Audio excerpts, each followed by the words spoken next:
एक दिन गौतम बुद्ध अपने शिष्यों के साथ एकदम शांत बैठे हुए थे। उन्हें इस प्रकार बैठे हुए देख शिष्य चिंतित हुए कि कहीं वह अस्वस्थ तो नहीं है। एक शिष्य ने उनसे पूछा कि आज वह मौन क्यों बैठे हैं, क्या शिष्यों से कोई गलती हो गई है? इसी बीच एक अन्य शिष्य ने पूछा कि क्या वह अस्वस्थ हैं, पर बुद्ध मौन रहे। तभी कुछ दूर खड़ा व्यक्ति जोर से चिल्लाया, आज मुझे सभा में बैठने की अनुमति क्यों नहीं दी गई है? बुद्ध आंखें बंद करके ध्यान मग्न हो गए। वह व्यक्ति फिर से चिल्लाया, मुझे प्रवेश की अनुमति क्यों नहीं मिली? इसी बीच एक उदार शिष्य ने उसका पक्ष लेते हुए कहा कि उसे सभा में आने की अनुमति प्रदान की जाए। बुद्ध ने आंखें खोलीं और बोले, नहीं, वह अछूत है, उसे आज्ञा नहीं दी जा सकती। यह सुनकर शिष्यों को बड़ा आश्चर्य हुआ।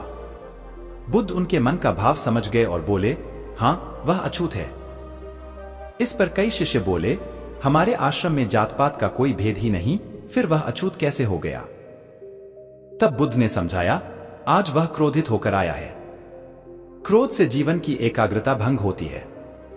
क्रोधी व्यक्ति प्राय मानसिक हिंसा कर बैठता है, इसलिए जब तक वह क्रोध में रहता है तब तक अछूत होता है।